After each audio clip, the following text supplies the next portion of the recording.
Welcome back, everybody, to the ESL Hearthstone Legendary Series. We're having a lot of fun here.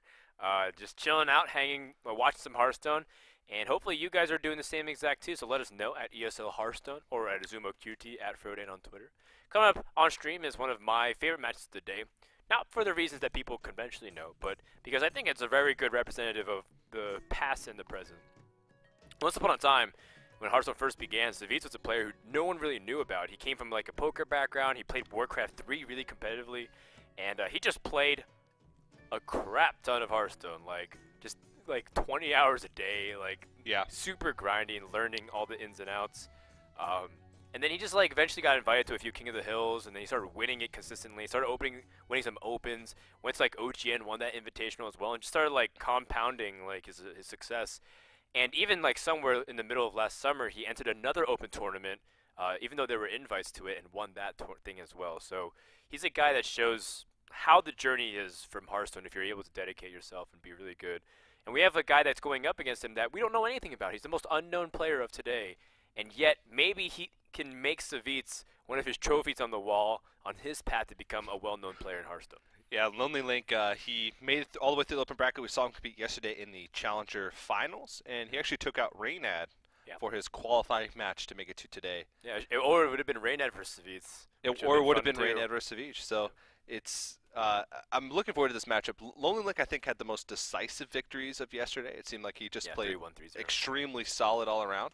And so this is going to be a good series, I think.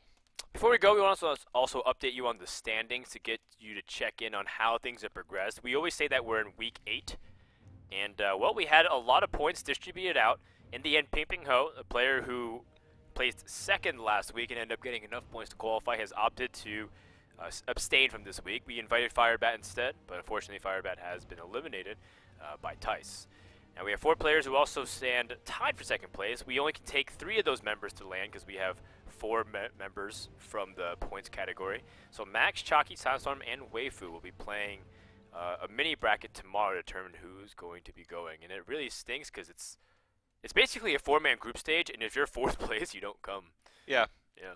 It's a little bit heartbreaking, but at the same time, those guys have been pretty impressive. Just to be high up in points means that they've placed really well for usually at least 2 weeks. So all of those guys made it back and made it through the open stage and got a lot of points. So really impressive stuff from them either way, and I'm looking forward to see any of those 3 make it. And on your screen there you see the match plate for the next matchup, LonelyLink versus Savjz.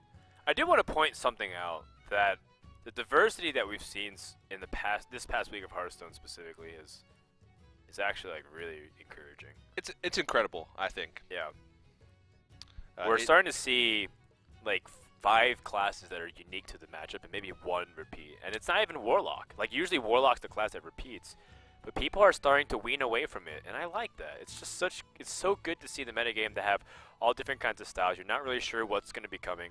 Paladin versus Priest is a cool matchup. Handlock versus Fatigue Mage, because I'm 99% sure Savjz is going to bring Fatigue Mage. He told me that he thinks it's like the best deck in the game, or like he thinks it's like a really important staple, and it's so good. He brought it last week. He's actually here this week because of his placing last week, and he's been streaming it a lot. And the first matchup is a little rough, and this is the only priest that we're going to see today. The class breakdown just shows you right away what it is. I have right here 6 mages, that's the most. 4 of Druid, Paladin, and Warlock, so very even.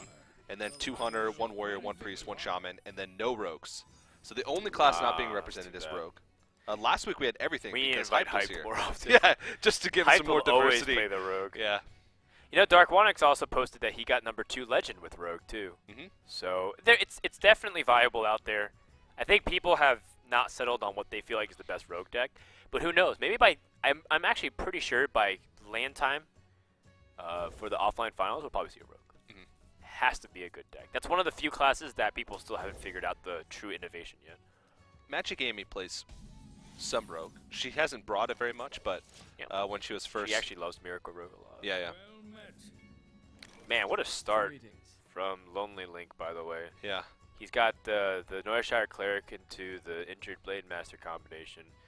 Savjz does have an answer to it, though. I'd say Priest is one of the harder matchups for Paladin to overcome. Because they can stall a lot of the pressure that you put out early on.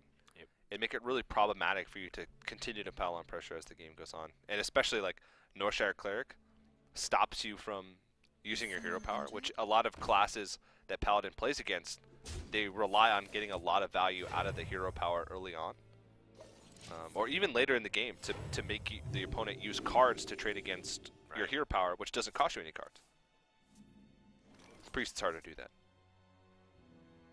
Well, Savjz, not happy to see his opponent drawing cards, but he can draw some cards of his own. And what will happen is, you know, his opponent will be forcing him to draw 2 cards, but then Priest can start drawing a lot of cards too. In fact, Priest can draw 3 to 4 cards next turn, which is pretty nuts. Yeah. You have to be pretty conservative with your circle, I think, in this matchup, but that's just way too much value to pass up. I think so. You can even draw 5 cards. Yeah. You'd heal the Acolyte too, which I don't think you'd be super happy with that. I think. Oh man. 3 He cards just made is the trade for you as well. Yeah. Now you attack the shielded mini bot and then you heal for 3. Yeah. This is again a separate case, but most of the time I'd be. But then what happens is you can use the Acolyte to draw cards off the what's it called? The other Peacekeeper. Mm-hmm. You're not too worried about pressure. You're worried about card advantage, but the Acolyte helps. But you're not too worried about pressure because priests aren't going to kill you outright. You can always draw into Quality Consecrate to swing the game, or Quality in general. That's a lot of cards. Yeah. Priest getting a large advantage like this is really tough.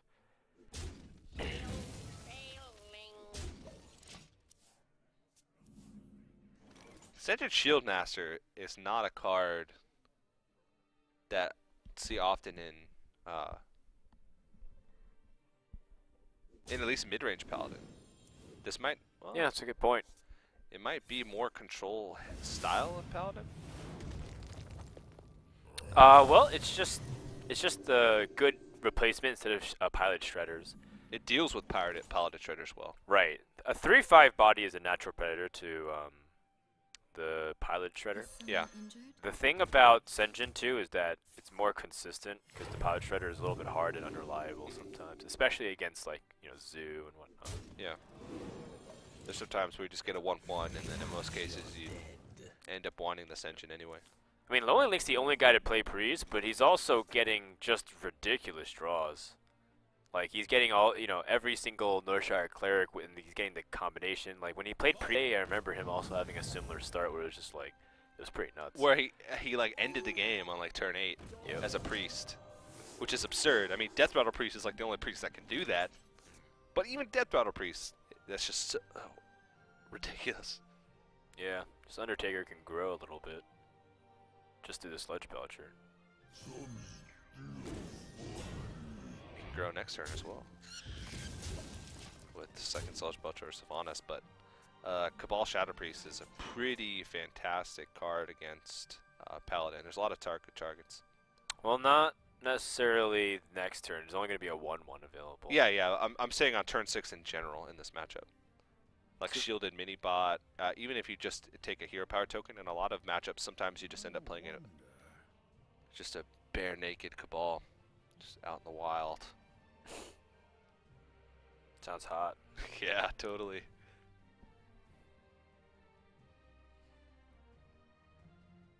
Awkward turn. Well, Senjin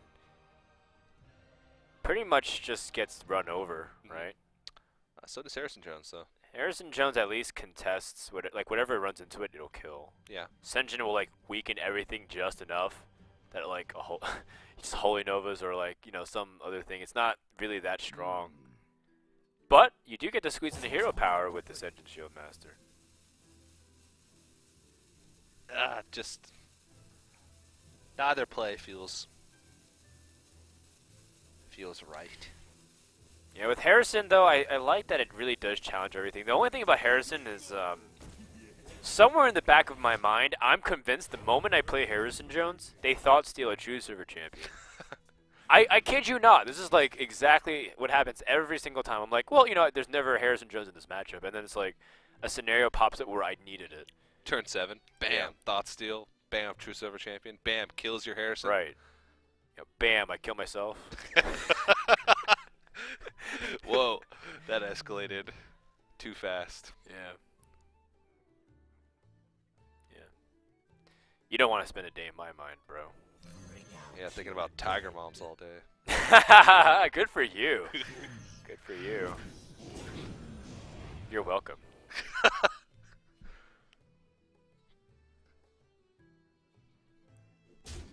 Like, Savjz just is going to be struggling to fight back on board for a while here.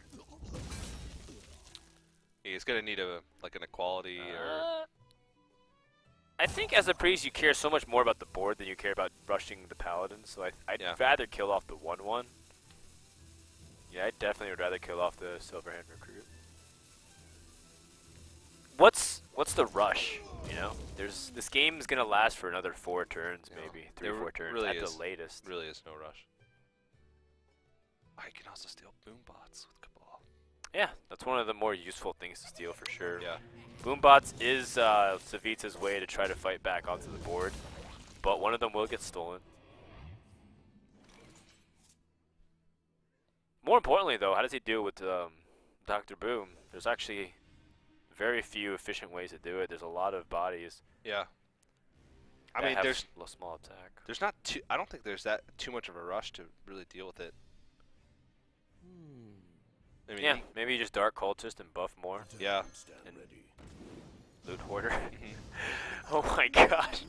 Undertaker. Because now you're making Undertakers bigger. You're giving more fodder to throw So, into the. like, they're on the Skype call with each other, so they're like laugh. Like Savjz is like laughing because like at this point it's just ridiculous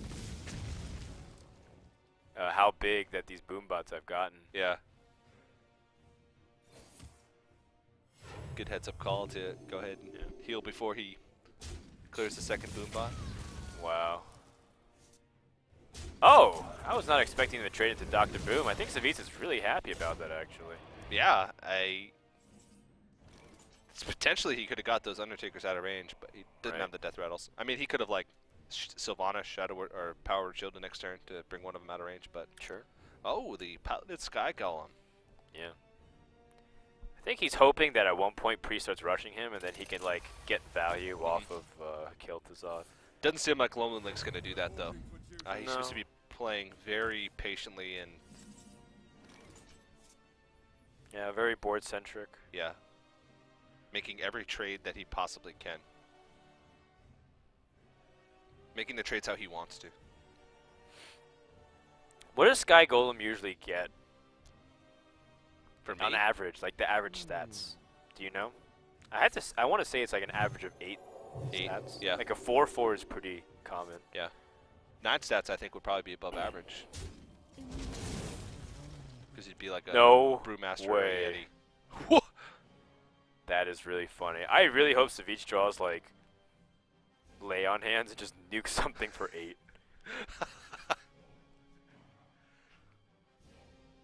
That is actually really funny. True Silver Champion does 2 damage. It to does. himself. That's crazy. Plus the damage that he would take from whatever he attacks. Right. True Silver Champion. Wow, he's like no killing healing. everything for him so that like True Silver gets full value.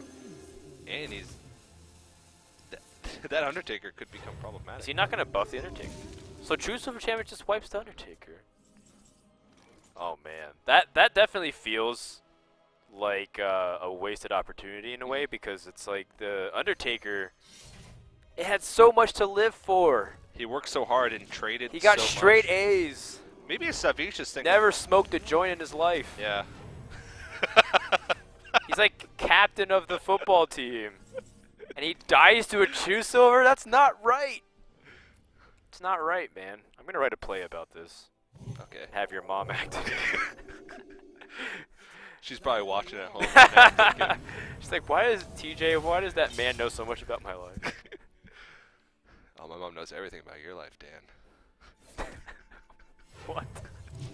No, she doesn't. Yes, she does. It's very adamant TJ's about mother's trading. a stage actress, by the way. Very talented one. Thank you. She's not too big for 4 mech warpers to even. That That was really hurtful, Dan. Sorry. Very hurtful. That was before you told me more about her, who she was. I actually broke down and cried after I the was last out series. of line. I was definitely out of line. And Frodan comforted me with friendly words. So so Savjz is gonna try and utilize like the board position and leverage it, so that way his opponent feels like he has to clear it. He's saying, "I hope you don't have AOE." And he does, but it comes at the cost of killing off his own. So I think Savjz is okay with that. But getting the muster for battle out of the way, before, like, I guess it doesn't really matter because you would have the circle of healing. Well, I mean, regardless. I don't think he's okay with Oh, Dr. no. Boom coming up on the other end. But he does have Big Game Hunter. And this might be, well, he decides not to throw the loot hoarder out. Maybe to play around my control Yeah, tech. exactly. And, No, whoa! that was definitely a play around my control tech. Okay, 3 damage. That's interesting because the entire game before that, he had no Right. fear of playing around it. But, I mean, he didn't really have minions of high value. Like, he doesn't want to, especially with the card advantage that he has right now, he doesn't want to give Savjz, like, a loot hoarder. Sure. Makes sense. Or even a Dr. Boom, that'd be really big.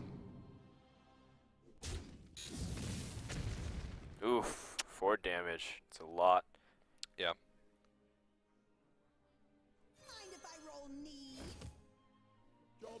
Well, Savjz needs healing of some kind. And cards, so that hands would be pretty good, but he might. Well, he's not gonna die, but the thing is, playing like Hearthstone is just gonna get mind controlled. Yeah. So the way that he can come back is if he kills off something, Hearthstone, his opponent mind controls, and then he like equality consecrates, and like that's how he gets back on the board. Seems really unlikely. Seems very, very unlikely. You could tell by his facial expression that he's just pretty unhappy. Yeah, he's just too low health. You know, look how he's able to fight to some relevance in the card count. Like this entire game, LonelyLink got so far ahead in the cards that like Savjz has just equalized. 6 cards remain to 13. He had to fight from a 7-card deficit to the point where he's like almost equal. It's just he ran out of time. Like Yeah. Priest just does too much. Sitting on too many legendary and late game cards. Yeah, I mean, and in a way, it's just that's what comes from the card advantage. You can get bigger leads, and even as a priest, you can force your opponent in a situation where it will become too late. And Alright. that's game. Yeah, that will be Shadow game because the mind Madness. control tech can get Shadow Madness. And that's going to wrap up game number 1. So LonelyLink ends up getting a really strong early game lead and just never lets it go. And that will mean Savjz has to win Handlock versus the Fatigue Mage, which is a matchup that Link definitely knows how to play. Yep. He beat Reynad pretty convincingly last time against Fatigue Mage, and he played a very strong line. So overall, I think he's in a really good position for the series. Yeah, players have come to realize the key to beating Fatigue Mage as Handlock is just getting out a really early Jiraxis. Either cornering it out on turn 8 or just playing it as soon as it becomes turn 9. It just makes it so you're putting consistent damage every turn, and you're also putting out a 6/6 every turn, which eventually, it's hard to do, but eventually the Fatigue Mage will run out of ways to take it off the board. And then we have Druid and Paladin before we go to the Blind Pig stage. And LonelyLink, well, he's sitting pretty so far. I mean, what a story would it be for this guy to go all the way to the finals to join like Magic Amy and Dark Wanix and Zalay? Yeah, well, I said it before. It feels like the players that make it through the Open have a little bit of an advantage because they played last week in the Sunday Cup all day, so they get a good snapshot of the meta then. They play yesterday nearly all day, so they get a good feel as well what people are bringing, what the strong decks are. And so they come into this tournament like warmed up and tournament refreshed. Momentum's on their With side. the momentum, and Sure. having the format, being familiar with the format as well. So a lot of times we see the invited players usually make it past the first round. A lot of times we'll see at least one make it to the finals. Yeah, well, I think Savjz has also been working hard and playing a lot. I would definitely have to say that I think he's in. Yeah. Well, he also played in the tournament last week, and placed pretty well, enough to get him invited last week. Today. He does. I'm talking about the Legendary Series match day, not the actual Open tournament. LonelyLink does have to win those for North America though, because EU did beat NA last time. Firebat lost to Tice. Yes. So LonelyLink has to win this for America. The America's last hope rests on the LonelyLink. No, isn't KitKats? KitKats is in semifinals. Oh, that's true. He's American too. Yeah. The last matchup is Gara versus Amaz, so NA isn't even represented.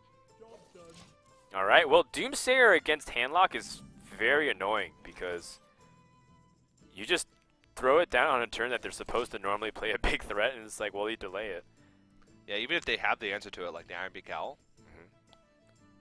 If said, you have the answer, then you directly have the ability to Echo of Medivh later. I was thinking of the name of the card, and I was a little bit confused. Bingo! Congratulations. Oh, thank you. Oh, this is pretty good. He coins it out before Doomsayer has a chance. I doubt that's factoring into his... Well, it might be. He's got to know that this is Fatigue Mage. Oh, yeah.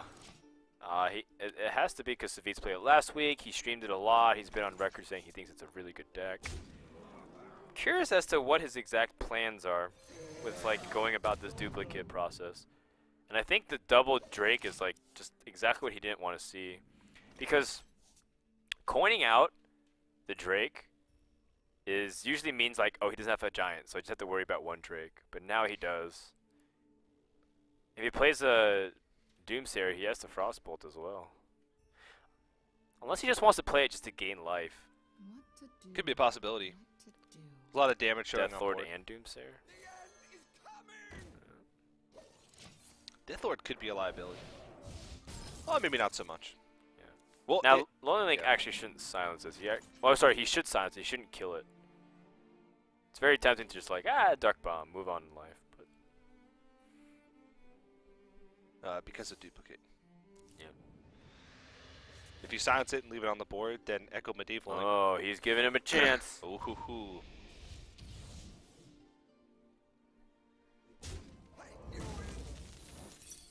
Well, he knows it too. Like, he knows duplicate is the thing. So I guess he's okay with him having more Doomsayers. Mm-hmm.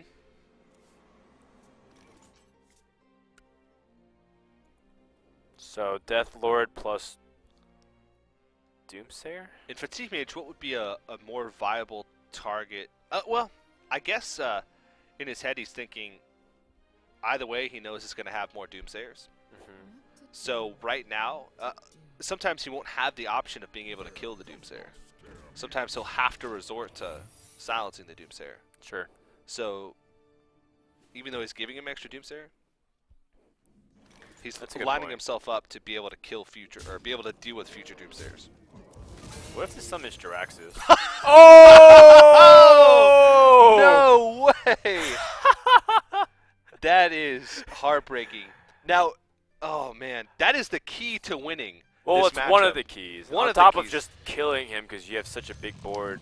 But, you know, Savjz, he's going to need some help here. He's under a lot of pressure. For all the great draws that LonelyLink had in last game, this is just karma. I was like, catching what up if to him. Deathlord just pulls Jiraxis and completely negates his ability to use his Infernos? Now all Savjz has to do is stabilize the board about 3 more times with his Doomsayers or Flame Strikes.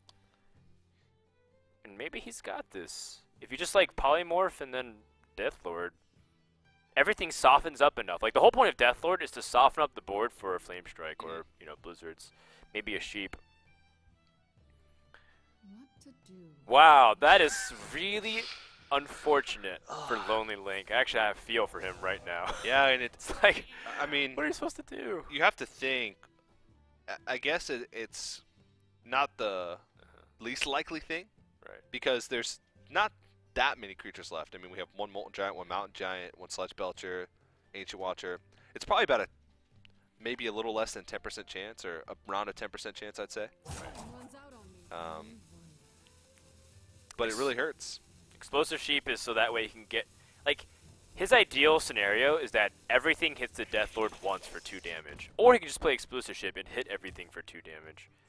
Even better yet, maybe LonelyLink gets baited to using Silence on this Explosive Sheep. Yeah. But No, I think... nah, he knows he has Doomsayers. It's just too good. What does Drax say when he attacks? Just laughs, right? I don't know. Oh, man. The pressure is just way too much. He needs to draw some kind of freeze now. Still has a chance with Coldlight Oracle. Oh, he's a nice block up, too, so he will survive. And with the Coldlight Oracle, he's also going to burn a card from the handlock the following turn. Cone of Cold is not it. Frost Nova would have been... Frost Nova would have been exactly what he Pretty needed. ideal. Now, he can gain some health if he just, like, plays Death Lord, pings, like, the Zombie Chow.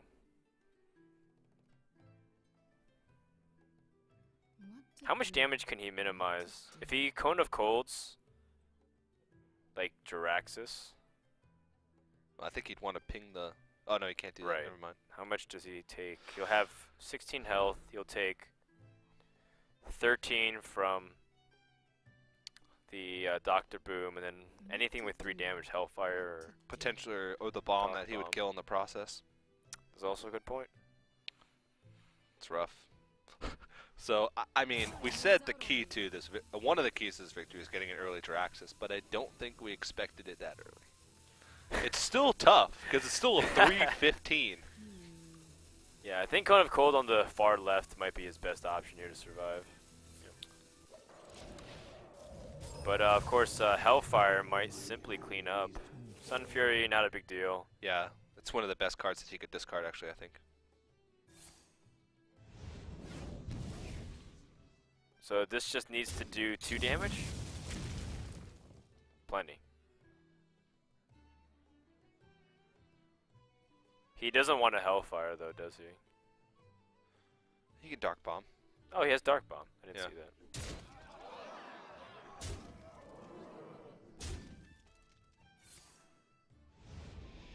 Yikes. So I think Savjz can't do anything. Oh, he can Alex draws himself back to the 15. That's about it. Still not enough. Yeah. He's going to play taunts, but he's just going to die to a Hellfire afterwards. The direct damage is too much to hold off. This Fatigue Mage deck, like, I feel like it's just such on a razor thin edge. Like, if ever you lose momentum control, you don't have your freeze early on, you just get bullied too much. Like, you're so dependent on the board clear that if you don't get it off, you just, like, outright lose the game. I mean, LonelyLink looks like he's just sitting back and doesn't have to do anything. Just, like, pretty much just keep putting the pressure on, and your opponent has to provide the exact responses. Okay. That would have been funny if that actually only hit for 1. Tries to kill himself. Very unlikely otherwise. Yeah. Savjz is down 0-2, and LonelyLink is 1 game away from going to the semifinals to await the winner of Gar and Amaz. Yep. And it's Paladin versus Druid. LonelyLink playing the Paladin, Savjz playing the Druid. So, I think this is, I guess it depends what type of Druid this is. Sure. But Ramp Druid, I think, has a pretty decent matchup. The heavy ramp, heavy taunt ramp. It would be really draw dependent from the Paladin. They'd have to get a lot of pressure out early and be able to have something to be able to deal with the big taunts, whether it be like a quality or just a huge board in general. Yep, huge board is going to be really tough. Tough to go for. So, I think Druid can definitely do this. I think Druid's actually one of the decks that really can still 3-0. Truly 3-0. Like, you look at this point on. All you have to do is win game 3, and hypothetically, if you stay on that deck, you could sweep. So Savjz is not out of it. We've actually seen it only happen once, I think. A person come back from a 2-0 deficit in this format. But it's certainly possible, and it's definitely possible with this deck. It's going to be a little bit tricky, but let's see what happens. The Paladin's one of the most adept classes at out-tempoing Druid. I don't know, though. Savjz has a pretty nice hand. He does. At least in terms of the early game cards you want. Yeah, he could ramp up, deal with tough threats early on.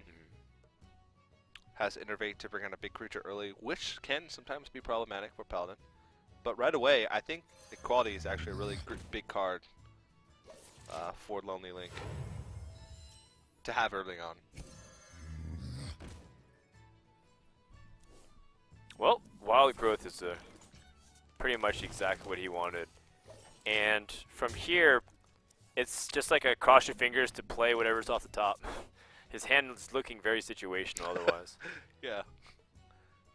No, that's very true, because if he draws dead cards for a few turns more, and LonelyLink continues to play threats on the board, it can get a little bit out of control quickly.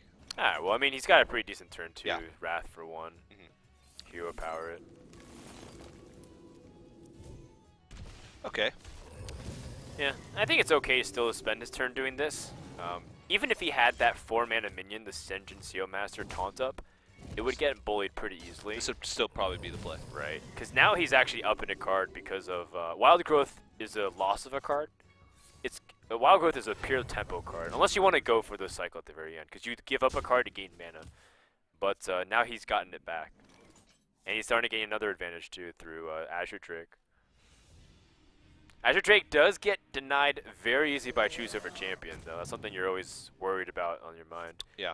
And Shaded Naxxramas would get pretty denied by Consecrate, so it's just sort of pick your poison in that situation. Awkward spot for Paladin now. Does he really have to Consecrate to deal with this Drake? Reporting for duty.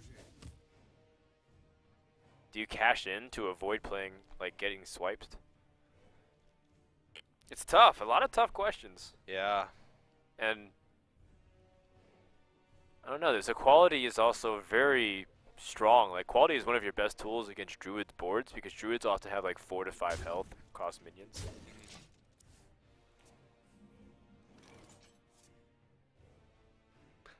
I'd say this is a pretty good hand. Because he's got... Yeah.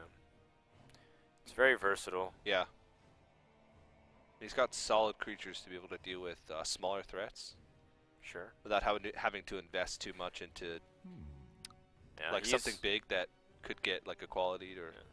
It's definitely a time to start cleaning up the 1/1s for in Quartermaster, because not only do we see in the hand, but it's the threat of it, so... Yeah. It's very efficient to just clear out these 1/1s. Something cool to note is that Link has a Golden Paladin. That takes dedication. That shows to me that Link is a legit control player. Yeah, it's true. Priest, 'Cause, bringing Priest. Yeah, he's like a player that loves playing these control-ish decks. Because Paladin hasn't been popular post GVG long enough, unless you play like Unless you played all day. unless you played aggro Paladin. Yeah, that's true. But even then, it's like that still probably took a long time because the win percentage on the deck's not that high. You look at the majority of Paladin players that have golden Paladin portraits. Yep. All 10 of them. Yeah, Chanman's one of them, by the way. Zilia. But he only has it on one of his 40 accounts. Too soon. Too soon. Oh, man. I'm on fire, TJ. Yes, you are. Yes, you are.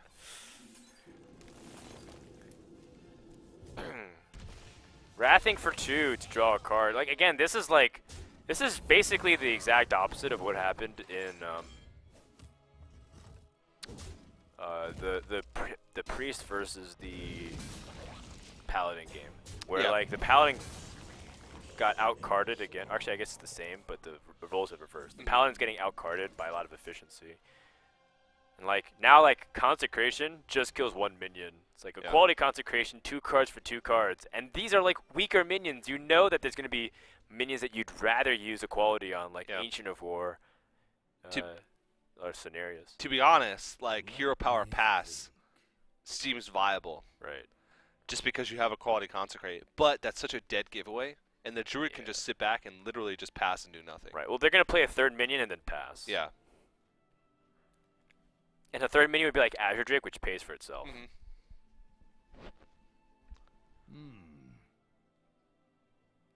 And it might just be a hero power pass though. But it looks like he's just going to get it out of the way quickly.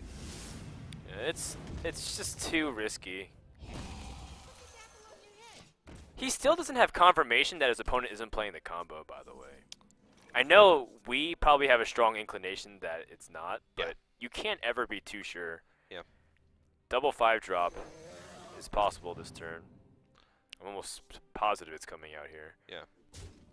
In the past, Senjin Shieldmaster might be a little bit of a giveaway. Right. But now, I think it's a little more popular of a card because of Paladin Shredder. I like it. I like this. He's so convinced his opponent doesn't have True Silver Champion because he should have played it a few turns ago that he's just going to say, you have to top deck it now. LonelyLink is in a lot of trouble. Harrison Jones has to come here.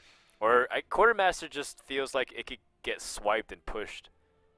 I guess Harrison Jones is the same thing too, but at least it contests the 4-4. Yeah. Quartermaster doesn't even challenge anything. Yeah, you have to play it here. That belongs in a museum. Harrison Jones is one of the most ineffective cards in recent times. It's like there's been a few games where it's won, but so many people are playing classes now that don't have weapons, where Harrison is just not really doing much at all. Yeah, I think a lot of players are taking it out with the popularity of Warrior Racing and the popularity of classes like Mage and Druid. Yeah, Mage and Druid increasing. really rising to the top. Harrison's like half as effective now. Warlocks are still popular, but there's like people are taking out Jiraxis sometimes too. Yeah, and I mean, Zalay won last week with his combo lock, or right, and that didn't have a weapon at all. Yeah. So like and not to mention they might play Zoo. So there's like a solid amount of classes where it's just like very difficult to lock down a Harrison Jones target. Tyrion coming down on turn 8 is the best and most efficient way to address this, but there is a Keeper of the Grove waiting to silence and prevent that Tyrion weapon from ever coming into play. The Ashbringer is actually really, really good against Druid. Yeah. But there's just not really anything you can do here. He's finding the most efficient way to deal with the body once it's dead. Right. Swipe hero power is okay, but he take 5 damage to the face. I mean, he can make like a creative play and go super aggressive and like swipe face and throw in the Azure Drake. What I like about swipe against Paladin though is the muster for battle. But so I like keeping it. But just, you're right in the you're sense that powering it does make a really clean kill. Yeah. This is sort of just really similar, except you're using the body instead of the swipe. Yeah, I like keeping the swipe. Yeah. I like that he's also trading. It fits a lot of comfort zones because you're now playing still around mind control tech. Double Quartermaster. Icky. What's icky? Double Quartermaster in a hand with no dudes on with board, without board control, without muster for battle. Yeah, pretty. What did you think I was saying, Icky? Froden just looked at me like... No, it's like, I don't know, were you quoting Leper Gnome or something? I wasn't quoting anything. Oh. Just saying Icky. Do you want me to say something else next time? I'm not your tiger, Mom. I'm not going to tell you what to say. So I think the question becomes whether or not Savjz feels like enough extending more onto the board. But you can't. Not even just for mind control tech reasons, but equality consecration. It's just okay just attacking face and then hero powering. This might feel really unintuitive if you're just learning Hearthstone. You're like, don't you just want to keep advancing the board? But Paladin has the ability to sweep really easily with his board clear. Not to mention how popular that mind control tech card has become. Yeah. And you have so many answers in your hand. You have Big Game Hunter, 2 Big Game Hunters actually, swipe as well. Maybe you swipe the face. Maybe just like go super ham and just like threaten to kill. Yeah, well, I mean, swipe's not going anywhere. 4, 7, 9 damage next turn. If you...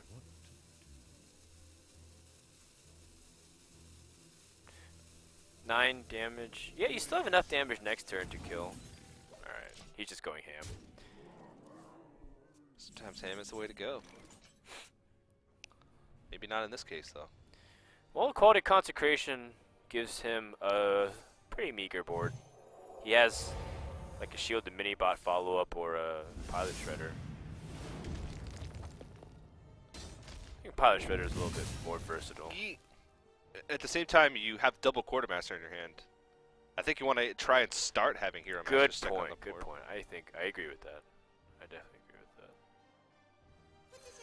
that. I mean, most likely they're going to get hero powered on most turns, but you have to try and get you have two of them. You have to try Actually, and get 9 of them somehow. now that I see 2 big game hunters in the deck, I am pretty convinced that Savjz is going to pick Druid from this point on. Savage because- Roar. Oh, yeah. So he does play combo. Yeah. See? Sometimes they just play Senjin, they play Ancient of Wars, and they're like, by the way, I have 2 combos. We haven't actually seen. Have we seen Ancient of War? No, we haven't. I'm just saying sometimes they Okay. do. Like, don't be misled to think Wild Growth, Senjin Yeah, yeah. Shield Master, Druid the Claw Taunt, and then it's like an Ancient of Lore, and it's like, or Ancient of War. It's like, well, he probably can't have combo, right? Yeah, it's Or hard. he just combos you. It's hard to tell, and I think putting in a combo in a deck that would not necessarily otherwise be running combo can win you some games. So this is lethal damage with the Savage Roar. That's why I put 1 big game hunter out. The only way can LonelyLink prevent dying here if he uses the Elder Peacekeeper. That's 4 plus 6. That's plus the hero power. That's 7 damage. That's on top of the 4. So no, there's no way for him to survive here. Yeah. Yeah, I think LonelyLink's dead. Savjz has managed to hold on. Yeah. So Savjz will win this game. Yeah. And I'm pretty sure he's just going to pick it again. Because if it goes against the Paladin, I think he's fine. Yeah. Because Drew is just really strong at the moment against Paladin. It's like one of the weaker matches, but I think it's great. Against everything else, too. The Handlock, he has double Big Game Hunter. And against Priest. Yeah. Well, actually, I really hate Druid versus Priest now. If I have to be. I think the heads-up play in this situation might be to just put as much power on the board as you can. Yeah. Because there's nothing you can play around. Ancient of War. All right, Ancient of War. I think this is a very tricky and very cool deck. Like, the first time I saw it, I was like, wait, how do you fit in the combo? And it's like, well, actually, you just still make lean cuts. You probably top it. What? Why you smile at me? lean cuts. Yeah. Okay.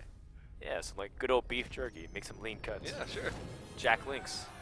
Lean cuts for big gains. You just like scale back. You just instead of the Yetis, you have the Senjin Shield Masters, and instead of like a normal 6-drop, like a Sylvanas or a Cairn or a Pilot Sky Golem, you just run like an Ancient of War, and then you're still resilient against the aggro. You still have the power of the combo, and you still actually don't even lose draw consistency because you have Azure Drake. Because people put in Sludge Belcher for a while, which was not really as fitting as Azure Drake, I think, for some of the draws. Well, if you do that, you have so many 5-drops. You have Azure Drake, Sludge Belchers, plus Druid of the Claw. You take out Spectre Knight and you put in like something else. Yeah. Spectre or Sludge Belcher, who knows? Overall, it still works very strongly, and Savjz is now climbing back, but he's still got some ways to go. The question is, what will LonelyLink choose here? Is he going to go with Priest, like a Death Hour Priest, which is great against Druid? He's going to go Handlock because he feels like it's good, but then he's going to get surprised by double Big Game Hunter. Maybe he's going to get Handlock and just fall into the right draws, and then get like Giants and Savjz can't answer them. That's one way Handlock could beat him. But I'm pretty sure Savjz is going to go with Druid. Yeah. It just feels like too good of a deck right now, based off how he equipped it to be good against the field here. I could be wrong though. I mean, it could be Paladin or Mage. He likes both those decks too. Whoa. Okay. Paladin versus Paladin. All right. So I made all these assumptions off that he was going to pick Druid, but I was wrong. So, TJ, I'm going to shut up. Well, I think that you were right in saying that Druid was his most likely choice. Maybe not even for just the fact that I think it's the strongest deck against these lineups, but for the fact that you got to hold on to any piece of momentum that you have. I think Savjz also realizes that Paladin might be his most comfortable class. He climbed it to like Legend 4, I think, the other day. In his first tournament appearances, I think back in the day, he was playing Control Paladin, I want to say. Back when he was part of what was the first team that Savjz competed with? Doggy House? Yeah. Doggy House? Yeah. Doge House? Doggy House. Okay. That's what Ecop and With Imption Ecop, and Artosis called it. And then he went from Okay, that did to they? Curse, and from Curse to Liquid. Yeah, so back in Fight Night, when he was competing in Doggy House. He played a lot of Paladin back then. The days of Paladin versus Handlock, Control Paladin versus Handlock. Don't see that matchup very much anymore, if at all. I think we saw it once in the Legendary Series, maybe in like week 3 or something. Interesting. Savjz threw away Consecration. That's a card that I personally keep just because I'm afraid of Muster for Battle, but maybe it makes sense to toss it away just because Enlighten you might get a card that control the board to the point where you don't need Consecration. And oftentimes people play around Consecration so well that it's an ineffective card anyway. Okay, yeah, that makes sense. So you just rather have a card that's better on curve, faster paced, and more effective. It takes up a spot in your hand. Right, it's just sitting there. That's a good point. It takes up a spot in your hand for something that people play around anyway. Reporting for duty. Ooh. Can juggle. Clutch juggle, even. But True to a Champion definitely going to get some work done here. Just as long as he stabilizes the board. Yeah. In the meantime, LonelyLink's going to try to really fuel it, but he's only got a couple of minions to just play. He's got the shielded mini bot, and well, he's got Sludge Belcher next turn. I mean, he can get a lot of mileage from his hero powers here, though. That's true, but he doesn't have Quartermaster. Yep. Very true. So I'm pretty sure Savjz most likely going to kill off this Zombie Chow. Plays Muster for Battle. Try to fight back for the board really aggressively. It's just the best way to do it. And he's also got Quartermaster. Oh man. So we'll have to see if LonelyLink is actually going to decide to clear off these 1/1s. I mean, I guess he could He's Sludge Belcher. absolutely going to. Well, I was talking about if he's going to, which way he's going to clear it off. Either with Consecrate or just clearing it off with board and Sludge Belcher. Or, yeah, Sludge Belcher. I was going to say, Loatheb doesn't really make sense. Well, Savjz's deck looks more late game oriented than the Paladin deck of LonelyLink. Definitely. And I feel like that does favor Savjz, just because the slower deck from Paladin can't kill as fast, therefore the slower deck really does get the advantage. Yeah. I think in a lot of cases the slower deck has the advantage. Maybe not in Hunter. Not in aggressive decks. Yeah. The slower decks actually get outpaced a little bit too much. In There's Hunter versus Hunter, you kind of want the faster Hunter Yeah. deck so you can push out the race. There's like a scale. Right. The slower the deck is, the more advantage it has against the mirror by being slower, and the faster the deck is, the more advantage it has in the mirror by being faster. Whoa. Whoa! Crazy, dude. Righteous. I wonder. What's the most efficient way to deal with Sludge Belcher? I'm pretty sure it involves using Truce of a Champion here. I think squeezing in the hero power every single turn is one of the big priorities, so that way you can get ahead on damage. Every hero power represents a delayed damage, and you could stack it to where you want it to go. Yeah. And, I mean, Consecrate could have been a way to deal with it, but that's such a much more of a valuable card in this matchup. Oh, Later wow. on. So he doesn't really play around Consecration. He values the power on the board. You know what? Good for him. He says, you have to have it. Yeah, when we talked to Blackout and Green Sheep before, Right. they were So saying one Chalky of the things they valued in Chalky was the fact that he plays aggressive to the point where he forces his opponent to have answers. Never plays conservatively, and never expects his opponent to have the answer to whatever he's going to play. A Mogushan Warden. That's actually okay. That's great! It's a dude killer. Yeah, it's actually like okay. It like softens everything up. Where's Raynad? That's hilarious. Well, Interestingly enough, it's like now this other Peacekeeper comes out.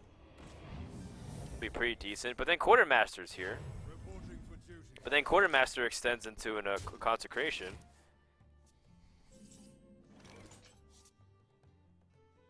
Yeah, this is starting to get pretty complicated. I think he's going to trade in Muster for Battle and then Quartermaster, but then that just gets cleared. I think either way, he's just in a tough spot. You can't play around everything. You actually can't play everything either. I wonder. Can you? Oh yeah, you can. Yeah, you can. There's enough space. Mhm.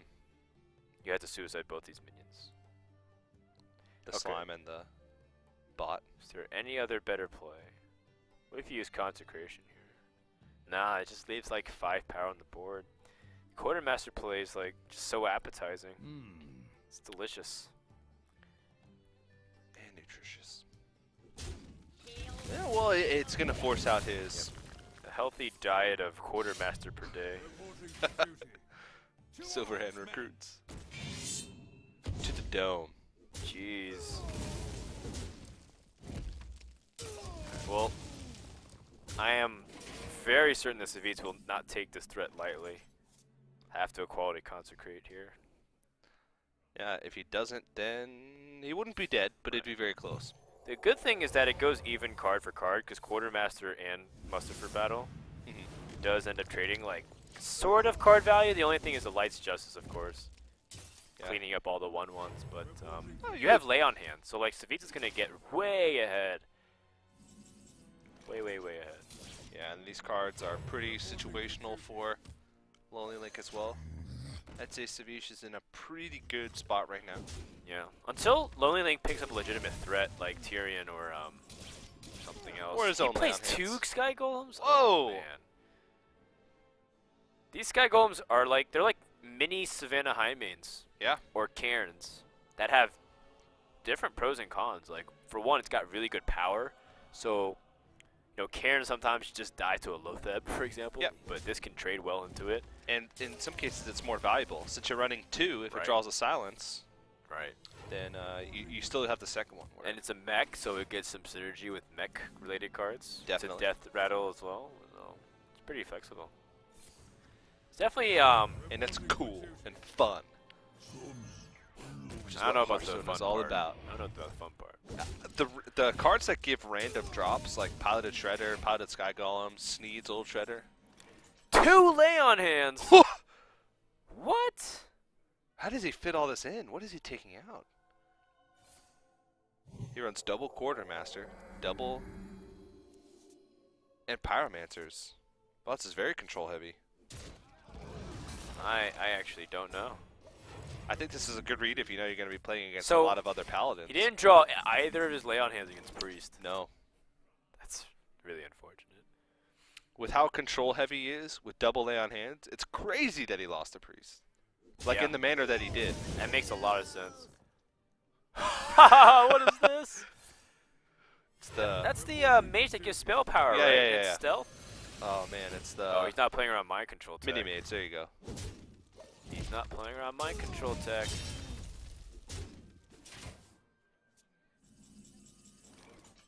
If it takes the Pilot Shredder, that's just devastating. Ooh. It's pretty. It's okay. Mhm. Choose silver. All right. He wants to keep that spell pot, that mini mage for the extra heal on the lay on hands. I mean, you don't get it. You don't get extra life for the spell power. Oh, okay. Yeah, you still only restore 8.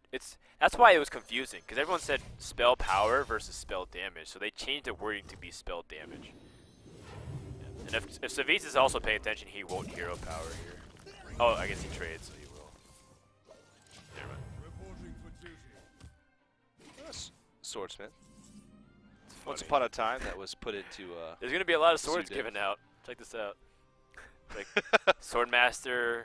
Oh, and it's then like there's it's Quartermaster. it's the same visual effect. Is it? It's close. Well, let's It's not the see. same sound effect. But I think it might be the same visual effect. I think we're about to find out. To arms, men. No, it's I a think the gold sword's sword, bigger, and then yeah. the Swordmaster, the Swordsmith is like a purple sword. Okay. Okay, so it's the same effect. It's just a purple versus gold. Right. Is it KT time? Might be. Then again, your opponent hasn't used an equality yet. Is there a better way to do this? Do you have a clear with Pyromancer? Pyromancer and Leon hands? Lay on Hands or Pyromancer muster for battle? Oh, actually, never mind. That kills it. Lol. Idiot. Frodan. Well, if I'm you're- just thinking about like ways that, because Lay on Hands does feel like you're gonna overdraw, right? That's what I'm worried about. If you Pyromancer, you'd be at Me think. he'd overdraw one next turn, yeah. one the following So. turn.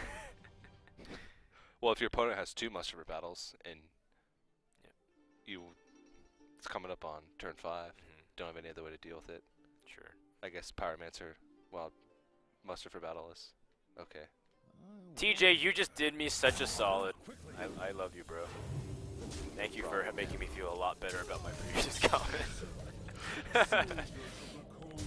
Well, that was You're a solid. You did me a solid. well, that was preceded by Yeah. Leon I Hand's mean, spell power. I really did think it was killed this odd time. It didn't really look like anything was much better. Yeah. So then you're gonna have to equality to kill this off, which I think you're okay with because Savjz still has plenty of threats. He has to have Tyrion in his deck, Yeah. and he's just so far up in the card count. Yeah, the card count's a big deal. Yep. Consecrate, Reporting for duty. big game hunters, Reporting not the for greatest duty. here. Especially since I don't know if there's going to be any other BGH targets. Right. Well, this is gonna definitely be a Pyromancer clear. And now he's gonna not overdraw, which is really nice. So, well, Wait. this is gonna be a runaway game, I think, for Savjz, as if it hasn't already been. Shielded minibot not going to do him much good. Right. It's just a much greedier paladin. Like how does he get past these Senjins? Just like 2 Senjins and a muster for battle is just like that alone can already seal the game. Well, I think the faster Paladin decks get, the more rewarded you are for how greedy you get, Right. especially in the tournament environment. Because the slower deck's going to win in this situation. So if you expect a lot of players to bring Paladin, which half of them did today. Well, it's gonna continue on.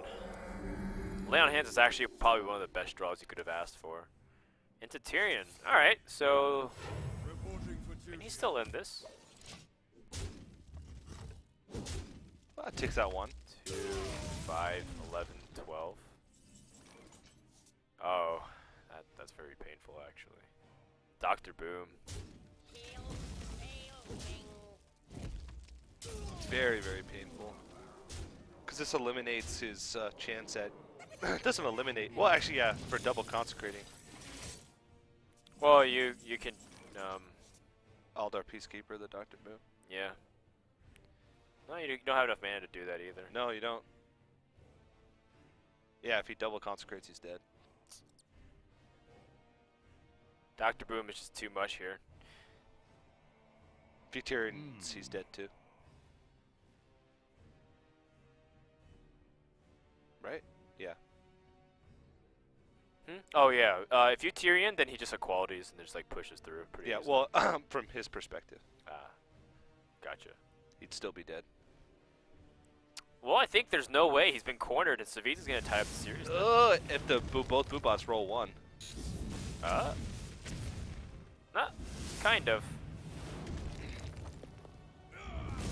Well, they rolled low enough so that he's not dead That's true. on board. It's a good point. But There's such a high likelihood. I can't even see the left. Yeah. I think the board it's got rocked so muster hard. for battle. Maybe. 1 health though. Right. Just a matter of time. Has the silence as well. Knows he can push through a ton. Well, here Just comes it- the March of Paladin. Like, it's not exactly a very fast and combo-oriented deck. It's just about having strong plays.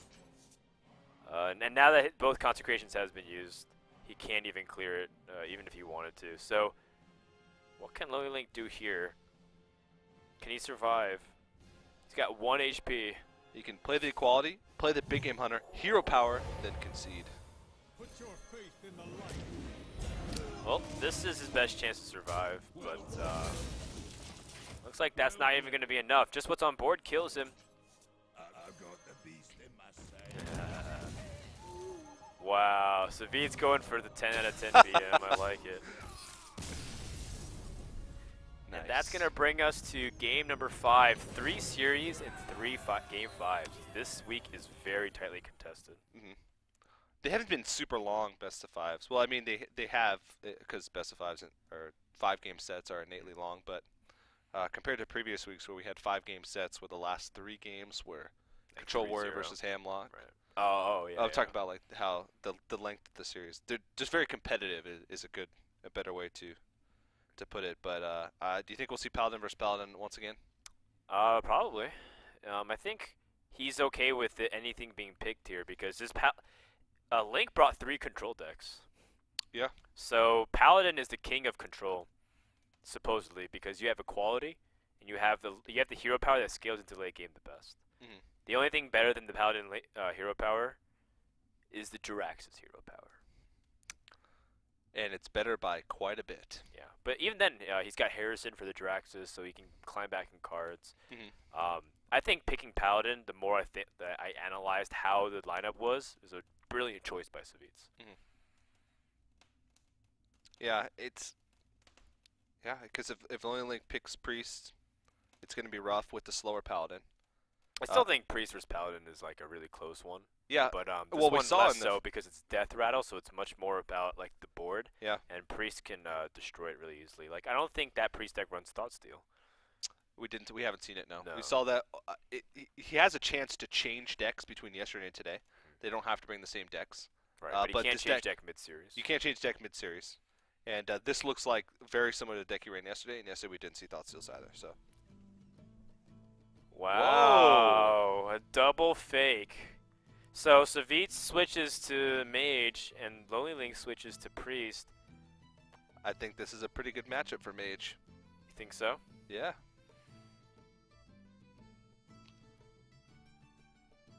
Oh. Yeah, it's just really tough for the Priest to they're so reactive. The Mage doesn't give them anything to react to. They're not playing a board. I mean, he can get really ahead out of any variation of Priest that exists. Death Rattle Priest probably has the best chance because they could put on the most pressure. But Priests don't pressure much in general. Even the faster Priests just don't pressure much. So it gives Savjz time to sit back and just Oh, he's wait. got time to sit back, all right. Yeah, so it gets to a point where even like Priests draw through so much anyway. They don't want to get value out of Northshire Cleric. The loot hoarders are going to work against them. It's just really tough. It's going to be a long series or a long match. But I think Savjz has the advantage. Against Priest, it definitely is one of those cases where it might go the distance of fatigue. Well, that's what the deck was designed for. One thing that can be the case, though, is if Priest gets a good amount of pressure. He's got 2 draws on it. 'Cause right now he's got turn 1 and turn 2 play. Now the problem is, too, Priest can't play Northshire Cleric that often in the mid-game because you're trying to build your board to be strong against Flame Strike and Blizzards and all those other things. But you can't heal your minions without drawing cards and milling yourself even more. Like, do you want to kill this Northshire Cleric? No. No reason. 1 damage. It's nothing. 30 turn clock. This game could go 30 turns.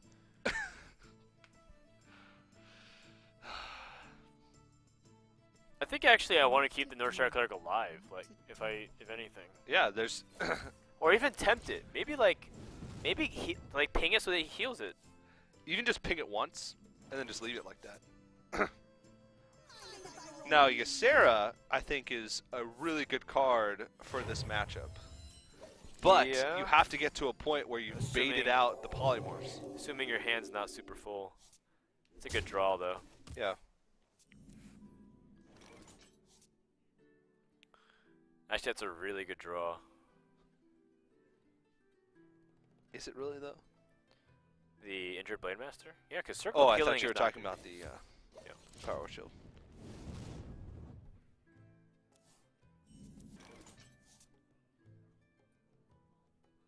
Do you want to Circle of Healing? Kind of do, just because it's a 4/7. Otherwise, it gets destroyed too easily. Yeah. But now it's gonna get destroyed anyways, because Savjz, I think most likely is just gonna play Doomsayer and Frostbolt this. Priest can't generate 4 damage out of nowhere. Yeah. He might polymorph as well. That's also a possibility. Gone are the days where priests have to play Crazed Alchemist to make crazy things happen. Crazed Alchemist. That was a staple card in Priest for a long time. For like a day. No, for a long time. Yeah. You didn't see Priest ever. The only person that was playing Priest on a competitive level was Amaz.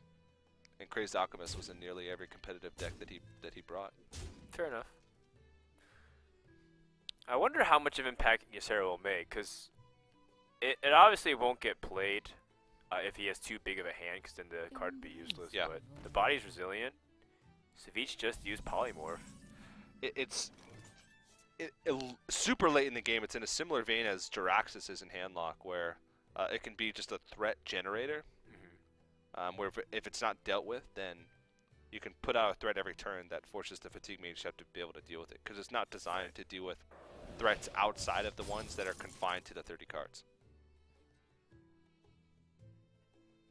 So Doomsayer here, challenging the Priest to find 1 more damage, but there is Vol'jin. Vol'jin kills the... Well, no, it's... Yeah, he'd have to sacrifice something into it. Oh, no. No, Vol'jin just switches health. Yeah. So he'd be a 7 health Vol'jin, and he'd be able to kill it with... Yeah, but then just he's the got order. Blizzard, like, to follow it up, so... Yeah. In Savjz's mind, this is an okay risk, because 1, it has high benefit, you kill off everything.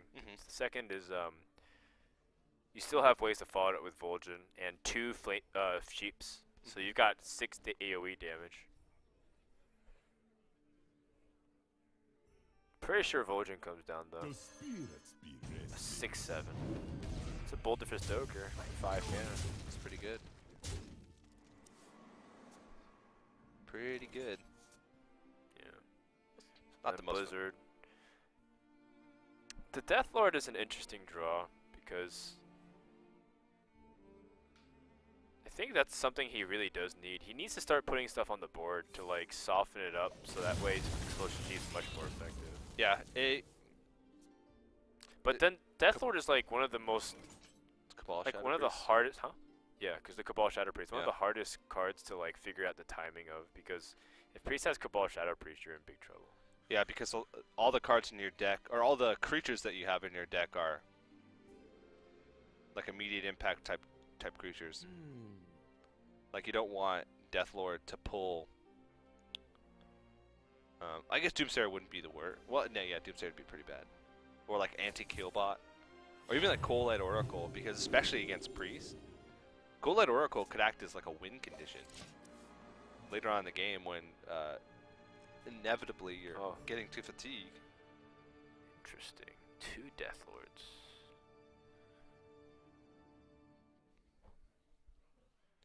Okay, well he's thinking about putting out the Cold-Light Oracle now.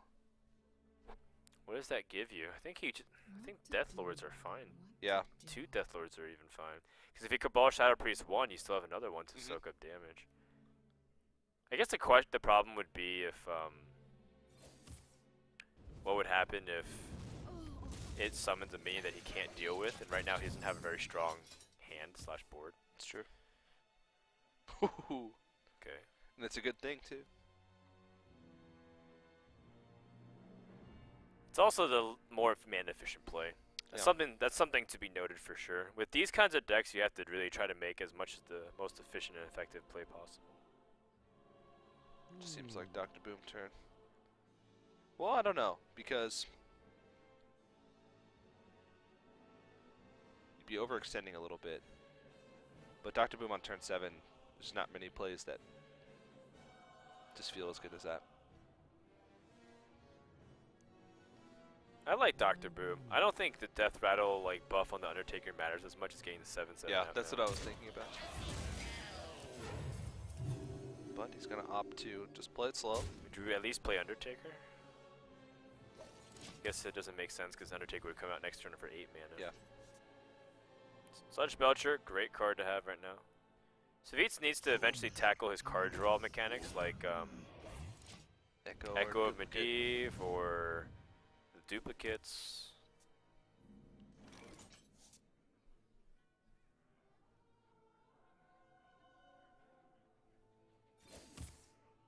Preserving this Vol'jin. This Vol'jin's gonna get a lot of mileage out of it. Yeah, Vol'jin's been super sick so far.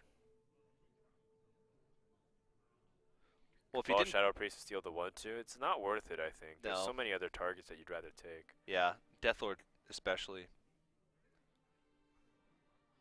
Yeah, Sludge Belcher seems like a better option.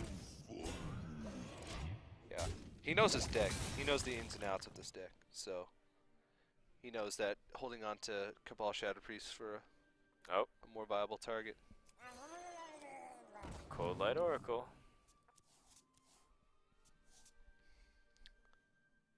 And you can shoot the Explosive Sheep to kill off Vol'jin finally. Reduce some of that damage. Actually, I think Savjz may have sequenced this a little bit awkwardly. He could have kept the Cold Light Oracle if he didn't do this. Uh-oh. Yeah, definitely a small sequencing. Or maybe he just dropped this in Echo's Medivh and gets both of them back. Yeah. Yeah, that makes a lot of sense. It's like that would justify it. Yeah. Where it's like, you didn't make a mistake. Maybe he did make a mistake and he's like, oh, I gotta cover for this. No, he probably. Yeah, he did it quickly enough and decisively enough. I was thinking from the start that he was gonna Echo.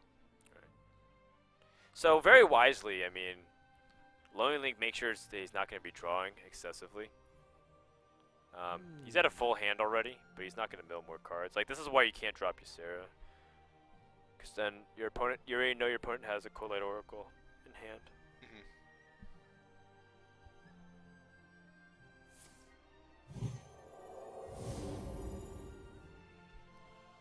Yeah, there's all likelihood That's that so weird. this Vol'jin could survive for The entire game. the entire game. I mean, he could start putting on a little bit of pressure now. Well, I mean, he is. He's got a lot of power on You the know, board. Savjz has been healing and taunting the entire time. Well, he's got the duplicate now. Well, He's got more Cold Light he's Oracle. gonna burn. Gonna mill a couple cards from Priest. My hand is too full. Okay, Injured Blade Master is one threat off. He's got an ice block, which is somewhat important here. There's 14 damage showing on board right now.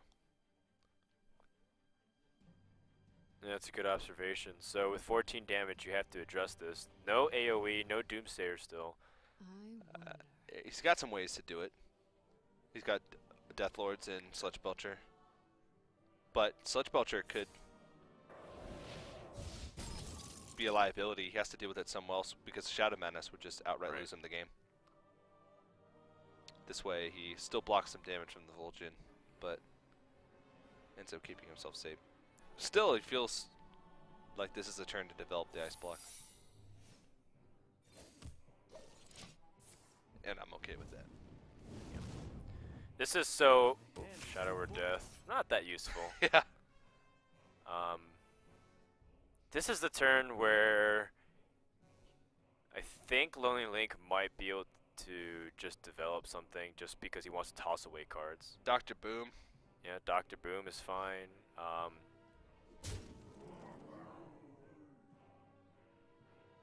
mean, Cabal Shadow Priest is fine too. Yeah, it's like it's fine. Like as long as you're just taking minions and putting pressure back on. I might even throw out the Undertaker as well. Just because it's sort of just taking up a hand slot right now. Might be useful later on, but I think in that situation. Ooh, Blizzard's a pretty important draw here. Gives him time to set up another minion too, like Deathlord. Deathlord, yeah. Interestingly enough, if there's too many minions on board, you can't Cabal Shadow Priest, right? Or does it kill it? There's some instances where, like, if it's too full, it just kills it. Yeah, I think it kills the The to actual kill the Cabal minion, or target. I think the game doesn't allow you to Cabal Shadow Priest. I think if you have 6 really? minions on board, it just doesn't allow you to play it.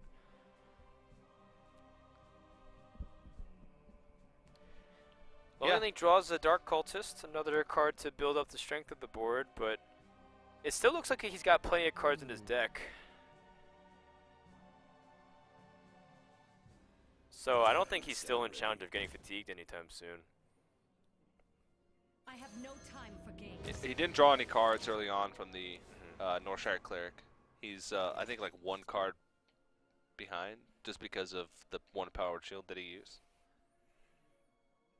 But that's a good sign, because he has a much better tool later on with his hero power. In a fatigue match, his hero power gains so much more value than the mages.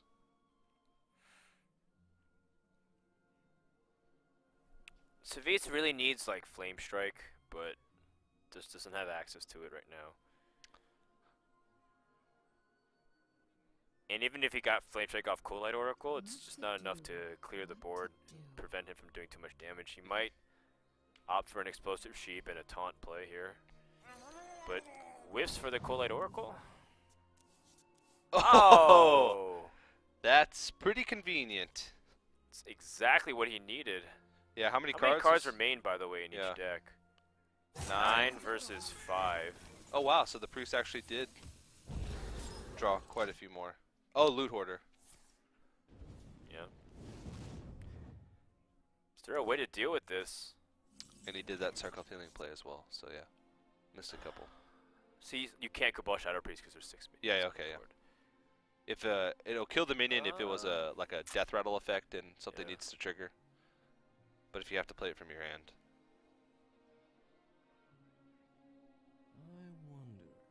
I don't know. Like, this is, I guess,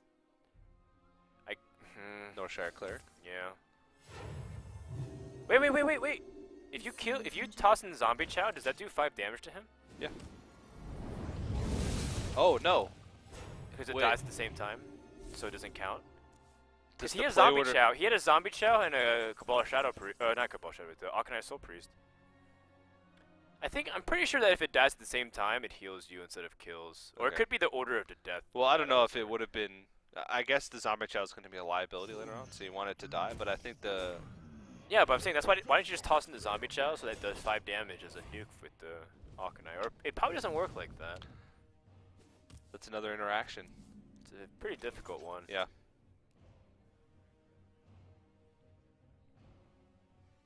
Cabal Shadow Priest. Yeah. But now Savjz doesn't have any more Doomsayers, which is tough because Yeah, he wasn't able to get a duplicate or a Echo of Medivh on either of them. Could come back to haunt him. well, it's the fact that the first one, that Doomsayer, didn't actually do much. Just relieves a little bit of pressure. Yeah, but pressure is not really the main concern, I think, in this matchup. He's still got Flame Strikes and other cards to help him with that. And he's only got, what, 8 cards remaining? Not yeah, very but many. Mage is actually pretty deep into his deck as well. Oh, I forgot about Alexstrasza. Oh man, that card is actually a lot of potential. And I think Explosive Sheep with the Echo of Medivh here is like insanely good. It's like another Flame Strike. It is a Flame Strike. And actually that gains him 5 health too. That Zombie How Chow nifty. was helping out a lot. And he's cards ahead. So Alexstrasza, Yeah. once the ice block is popped, he can Alexstrasza himself back up. Priest. or even more importantly, if he's fatiguing, Oh, he can he's Alexstrasza. his Alexstrasza opponent. aggressively. Yeah.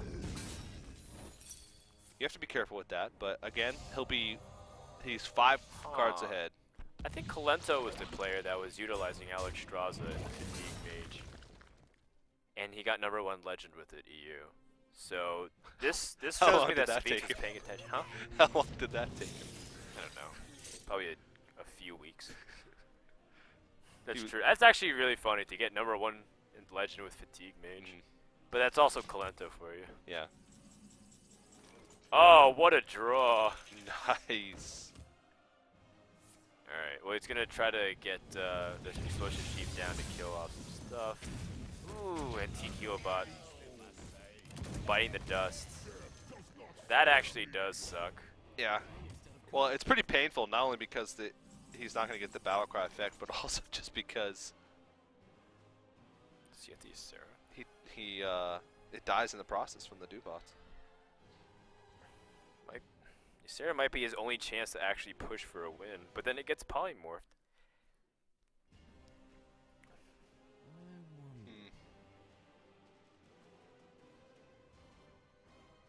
I'm pretty sure, because once Savjz sets up a good line of taunt, he plays double Belcher next turn.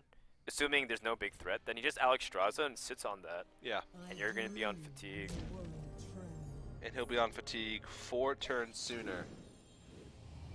Yeah, at least. Dream, not that useful. Polymorph followed by Sludge Belcher. And Savjz looks like he's got this game locked up, I think. It seems so. It's hard to... Like, Priest might just run out of damage. It's hard to see the outcome. It's one of those games where it's nearly impossible to see the outcome until it gets very close to the finish line. Yeah, because now this Alex Straza is going to do 10 damage. Mind Control takes a taunt, but that's okay. As long as Savjz doesn't get jeopardized by, like, dying. I guess he... Oh, he dreams the BGH. I was like, if he dreams so that way he can get past it, but... I'm sorry. Savjz realizes that he's very close to the finish line here. Yeah. Just has to Alex Straza aggressively. One of the players who probably has some of the most experience with this deck as well. So I'm sure he can taste the victory right now. Sludge Belcher and Duplicate. The thing that is also a little bit unsettling is that Savjz lost his Antique Healbot, but he's so far ahead, I think, in the draws that it might not matter. And he's got an Ice Block up, so that buys him an extra turn. And so Alex Straza can heal him up for some, like 2 extra turns, 3 extra turns. Yeah, he's missed the window, I think, to use the Alex Straza aggressively. Like Flame Strike here just destroys the board. Oh, man. And heals him up. Wow. It came out before we could even switch to his point of view. Yep. And Fatigue Mage has done it. It took us a while, but I think Savjz is going to be going to the semifinals pretty clearly. As LonelyLink, he was up 2-0. I thought he was the open bracket hero this week. Yeah, it really just does not happen much when a player goes down 2-0 in a series and then comes back to win 3-0, winning both blind pick matches. So grindy. But Savjz did it on the back of his Fatigue Mage, and you can see just how visibly frustrated LonelyLink is. I feel so bad for Link right now, because like he came through the open bracket through 700 players. He beat Reynad. He was on the verge of being Savjz. And I had a feeling, like, to make a case where, like, he probably could have gone on to win the whole thing for the week. But Savjz does advance and awaits the winner of Gara versus Amaz. Well, wake up, everybody. The series is over. We survived. We made it. The Fatigue Mage is gone. Everybody Fatigue can Mage come out from hiding. Moved on. He's the only one playing it this week for now, I think. We still have to see Amaz and Gara's list. That'll be coming up in just a few minutes. But look at the games we've had so far, and look at the trend. If that hold serves, that means Gara is going to win the next series 3-2. Take a look. Oh, yeah. Oh, wow, that's crazy. 2-3, 2-3, 2-3, 2-3. Amaz is destined to lose. No, well, I mean, I don't know about that, but we'll see. Plus, it's a nice, good old matchup between Archon and Tempo Storm. Nice grudge match here. Two of the teams, recently been discussing some stuff. Well, that was a pretty long one. Hope you guys have been enjoying it so far. We know that we have for sure, and part of the reason we can is our sponsors. We want to thank them at Cooler Master, Western Digital, Kusher, and Newegg Esports. Check out all the stuff here. If you click on the link, you browse on it, maybe even buy something because you're upgrading your computer. It really helps us a lot. So even at the very least, just check out the link. And of course, Plantronics, which is giving away headsets and Hearthstone stuff. They are giving away the expert packs. So if you're new to Hearthstone or you want to get some free packs, just stick around. You'll see how to win some. You'll find out during the break. When we come back, the last quarterfinals here at Week 8 of the Legendary Series. Be right back.